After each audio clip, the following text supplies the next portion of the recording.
My brother Reed and sister-in-law Nora have always wanted children. However, they are unable to conceive naturally. Nora had multiple ovarian cysts and eventually needed both ovaries removed as a teenager. Reed and Nora are in their early 30s. They're very urgent about needing to try sooner than ever because they say they're approaching an age where IVF success rates start to decline. Because of Nora's past medical issues, I'm told that she will need extra care, and her round of treatments will be costly, a little over $27,000. Reed and Nora already have $9,000 set aside in savings for IVF treatments.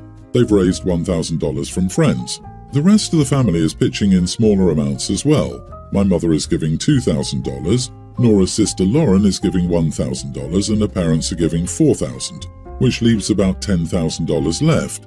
Their insurance will not help cover it because they don't consider it medically necessary.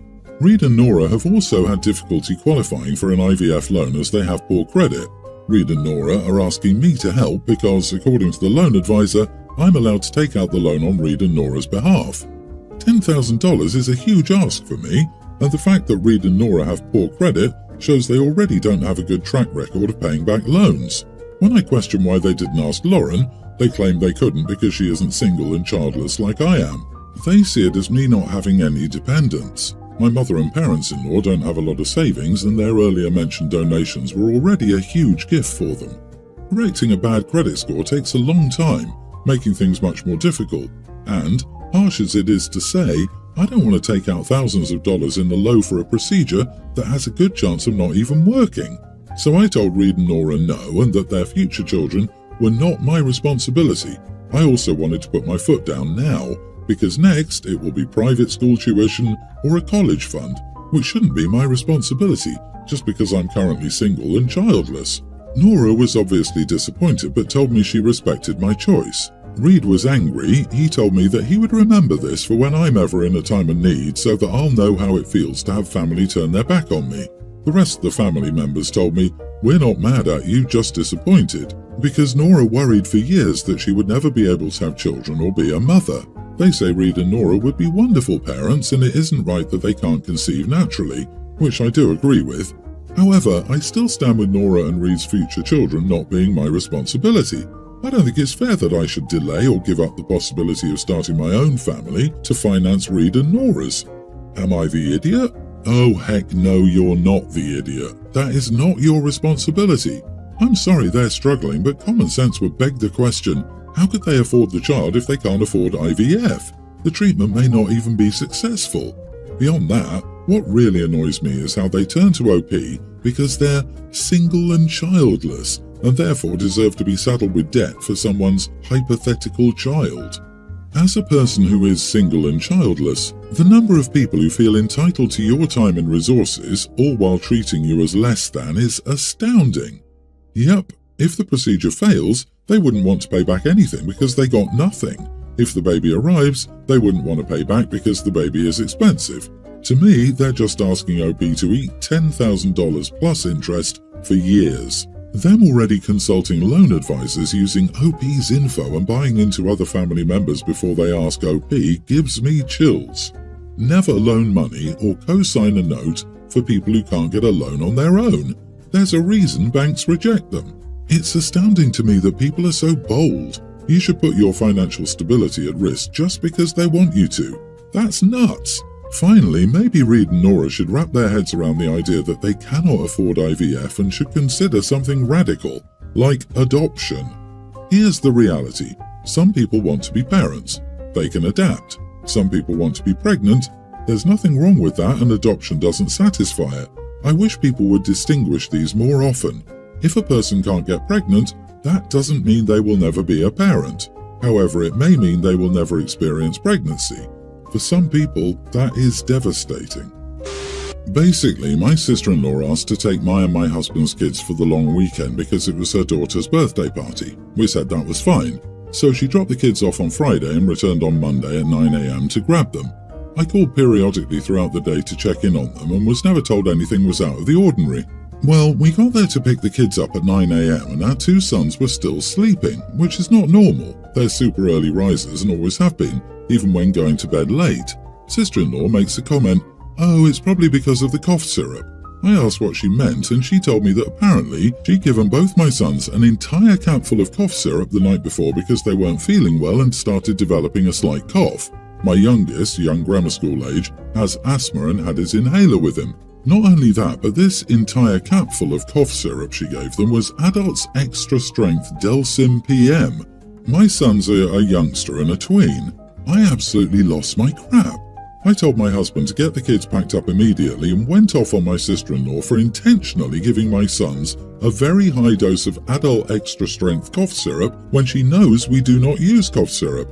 My mother is a doctor and has told me doctors advise against it due to it being a cough suppressor and being unable to push out the phlegm, which can lead to pneumonia. Not only that, but she didn't even tell me before giving it. So I said she would never ever see my kids again, and we left. Of course, she was crying when we took off. I'm being told by multiple people that I overreacted because my boys are fine. I fail to see how that makes this better. Am I the idiot? Edit, it's been made clear multiple times that we don't give our kids cough syrup. She's argued with us several times because she gives her kid every medication known to man, and we don't. She knew what she was doing and we wouldn't be okay with it. She made comments of, "Oh, they're perfectly fine, I told you it was safe," BS when I was flipping out on her. Zero remorse. I do want to clear up a bit of confusion here on dosage. An entire capful of this adult strength Delsim is 30 milliliters. That means she gave a dosage 4 times too high in an adult strength medication. She didn't say anything to you about their developing coughs and dosed them with full strength adult cough syrup. She dosed your kids so they'd sleep. I'd never be in the same room as her again. You are not the idiot. I bet they weren't even developing a cough. Maybe because I come from a crappy family, but I'm guessing either she wanted to sleep in that day, and the 2 boys had already proven to be early risers all weekend, or she was proving her point, that cough syrup was totally harmless. I lead toward the former, but I've known people to do the latter, so it's a toss-up for me. I wonder how often she gives that to her own child. Doesn't matter who she is to you, she absolutely cannot be trusted with children. This is in no way negotiable. She may promise never to do it again, but there are many decisions to make when caring for children. Unfortunately, you cannot trust her to make the most obvious safety calls. So you must make the safety call to protect your kids from incompetent care. Honestly, I would call your doctor for advice, even if the kids seem fine right now, and I'd also be tempted to talk to your doctor about your worries for your niece. I, 31 female, recently bought a condominium in the downtown area of my large city. My husband passed away 2 years ago, and I just now feel like I'm getting my feet back under me and moving on in some ways. I was away last week for a girls' trip, the first trip like that I've taken since he passed. While I was away, my sister, 36, her husband, 38, and 2 kids, a male teen and a female tween, had a night in my city on their way to a vacation destination. I was disappointed not to be able to see them, but I offered to let them stay overnight at my place and they accepted. I gave them the codes to the door and the lay of the land, restaurants, etc. All good. The only caveat I mentioned to her was that in the master bathroom, I had some personal photos hanging just so she was aware. About the photos, they were taken by my husband on our honeymoon and they mean a lot to me. He was a photographer and took these shots of me at a waterfall and a stream we encountered during the hike. They are no clothing artistic pictures of me. I keep them up in my private space at home as a reminder of our times together. Well, my sister wasn't pleased that they were up. She said she didn't know that's what I meant by personal photos, and that I should have given her more warning since they would be looking around my new place. I said I didn't consider those kind of photos a big deal. They're from 6 years ago, a different time in my life after all, and I had given her a warning in any case. She went on to say some stuff that I thought wasn't constructive, including that having photos like that would be a turn-off to any future guys I date, and it's kind of narcissistic. I think she said that stuff out of annoyance, but I didn't appreciate it. Anyway, am I the idiot? Should I have given her more warning? Not the idiot. You gave her forewarning and maybe she just shouldn't have invaded your private space. Also, the things she said were rude. Good for you to be happy and confident enough to be able to hang those pictures and enjoy the memories they bring. If any issues arise with future partners, I doubt there will be any problems, they can be discussed then and are none of your sister's business. You deserve an apology. Nobody cares what your sister thinks about your home decor. In your private space, no less. The only thing you should have heard coming out of her mouth was, "Thank you so much for letting us stay for free at your place while we were in town." Sheesh. You can, quietly, let it be the last damn time your sister darkens your door. My sister is in the hospital following open heart surgery and asked if I would take her dog for the 4 to 6 week healing time after the surgery. I, of course, said yes.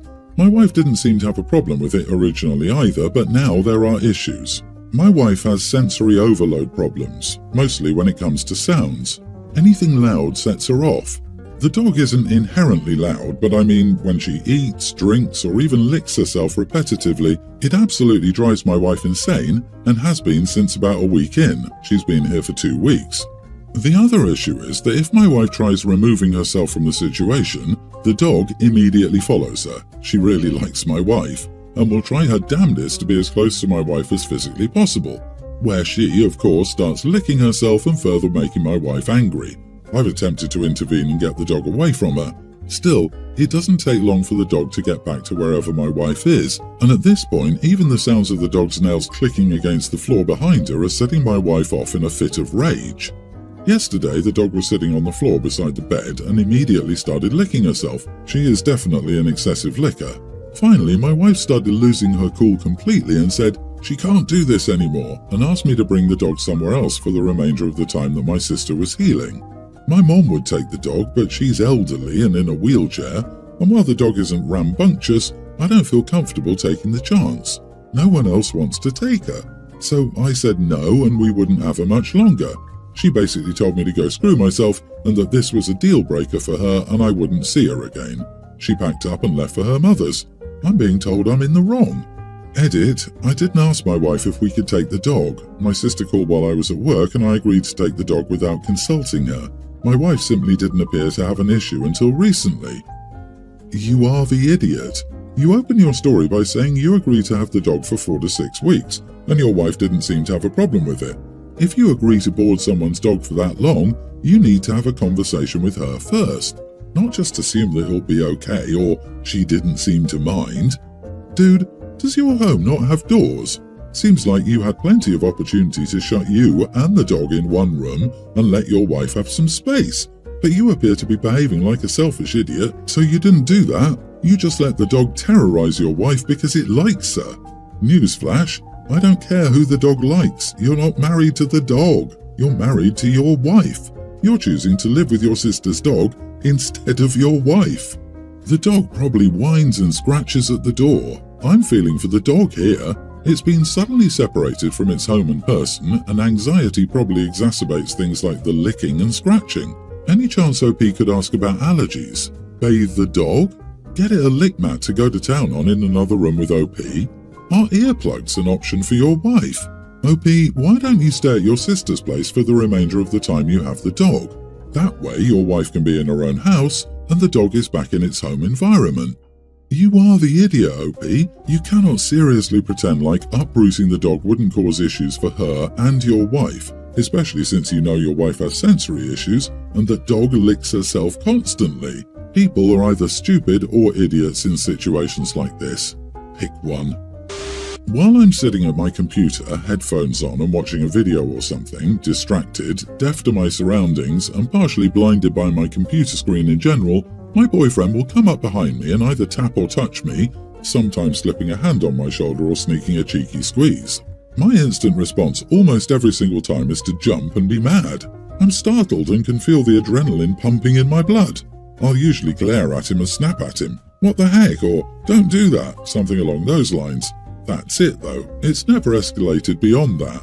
Rather than apologize or just move on, or better yet, just stop doing that when I clearly have this big, bulky headset on over my ears, my boyfriend immediately gets mad. He says I have zero reason to be scared and react that way.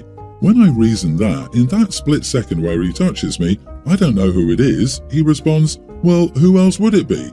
He genuinely, earnestly gets upset at me every time, to the point I feel like I'm insane for reacting how I do. I'm not mad once the initial fright soon dies down, I only remain mad because he's upset with me for reacting in a 100% instinctual way, and in a way I believe pretty much everyone else would respond.